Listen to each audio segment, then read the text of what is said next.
William Blake was not one to suffer fools, and he doffed his Phrygian cap for no one.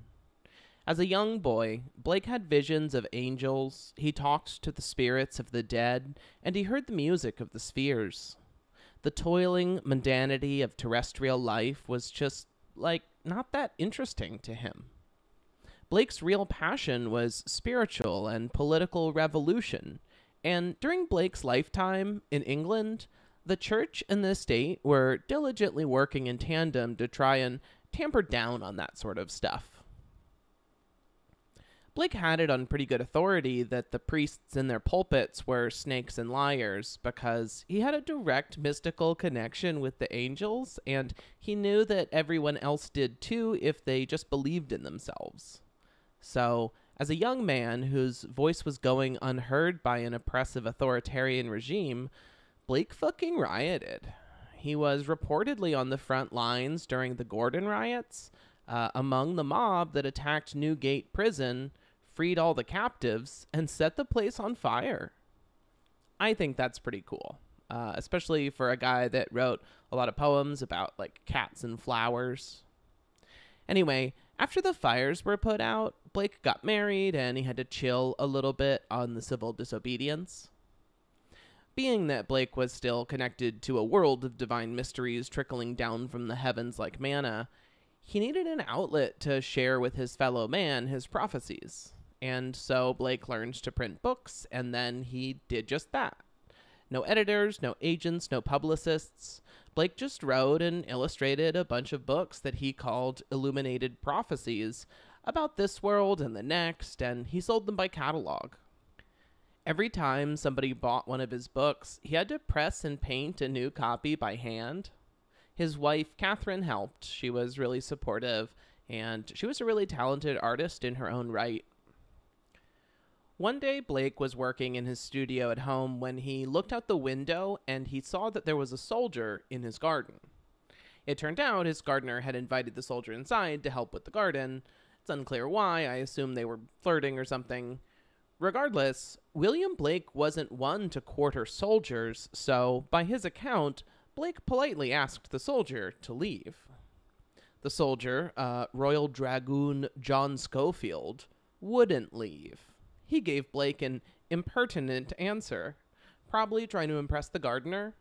That backfired, though. Here's Blake's account from a letter he wrote after his trial for assault and sedition. I still persisted in desiring his departure. He then threatened to knock out my eyes with many abominable imprecations and some contempt for my person. It affronted my foolish pride. I therefore took him by the elbows and pushed him before me till I had got him out. There I intended to have left him, but he, turning about, put himself into a posture of defiance, threatening and swearing at me. I, perhaps foolishly, and perhaps not, stepped out at the gate, and, putting aside his blows, took him again by the elbows, and, keeping his back to me, pushed him forwards down the road about 50 yards. He was all the while endeavoring to turn around and strike me, and raging and cursing, which drew out several neighbors. Blake doesn't even kick the Dragoon's ass, he just detains and embarrasses him. Isn't that so cool? What a reasonable approach to defying authoritarianism. Anyway, Blake was within his legal rights to make the soldier leave his garden, but Scofield's legion of Royal Dragoons arrested Blake anyway, and they leveled the false claim against Blake that he'd shouted treasonous words about the king and government. He was put on trial, but there were a lot of witnesses to the incident. Scofield was humiliated again when the charges were dismissed. What a dumb asshole. Fuck you, John Scofield. Anyway, William Blake was psychologically unable to stop dunking on his enemies, from King George to George Washington to bootlicker scum like Scofield. So Blake made sure to include the esteemed dragoon by name in the poem he was working on at the time, Milton, wherein a divine hermaphrodite figure describes a haunted, godless world of empty materialism, a world of natural science and law and order, a world where Scofield is bound in iron armor before Rubens' gate. Can you imagine if the gates to heaven were policed by the authority of the English military? Blake and I both shudder to think. Blake's books often bordered on the seditious. Like, he drew the King of England as a lizard person, and that was explicitly illegal. But his work was so encoded in metaphor and symbolism that it transcended any discernible allegory. Indeed, in his navigation of the metaphysical as commentary on reality, Blake vaulted forward into the burgeoning genre of low fantasy, in which to air his grievances about the church and state.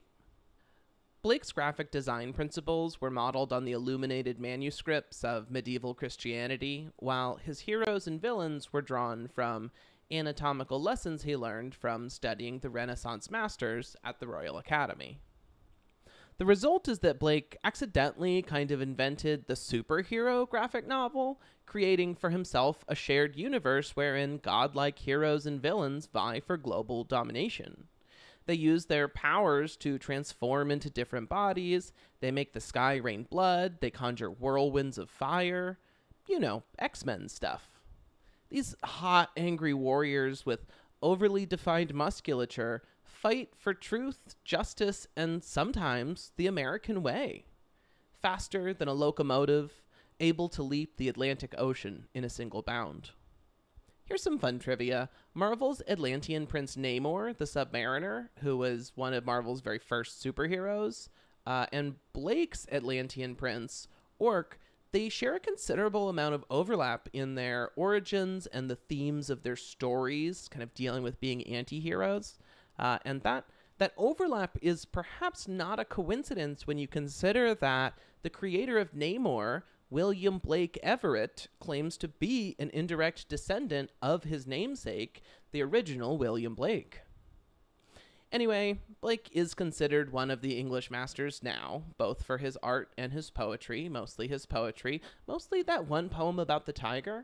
It's a good poem, but Blake never got famous while he was alive. Our boy was a fastidious, blue-collar, working-class artist whose prophetic dreams and visions held little appeal for the masses of the time, just a small group of enthusiasts and collectors. Blake never retired. He worked until he died. In addition to fulfilling orders for his standard catalog, nearing the end of his life, Blake produced just one copy of his final illuminated masterpiece, the long-form epic Jerusalem. It's pretty cool. Check it out. Outside of pretentious, boring academic study like this, the legacy of Blake would be appreciated as a major influence in countercultural movements such as the Yellow 90s in England, the 50s beat poets in America, and the transcontinental movement of psychedelic rock and roll in the 60s and 70s, all of which is now the subject of pretentious, boring academic study just like this. If you enjoyed this essay and you want more Blake, I invite you to check out the Continental Prophecies published by American Eldritch Press. I have an introduction in one of them, W.B. Yeats is in the other, and also we're working on a William Blake coloring book so you can illuminate your own prophecies at home. Make sure to look out for that. I will now write a check from my company to myself for doing promotion on our behalf, and I will cash it immediately. Thanks for watching.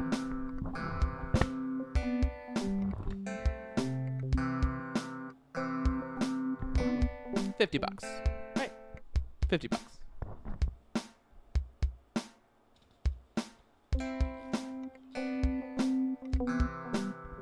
I earned this. That was legit. We all saw it happen.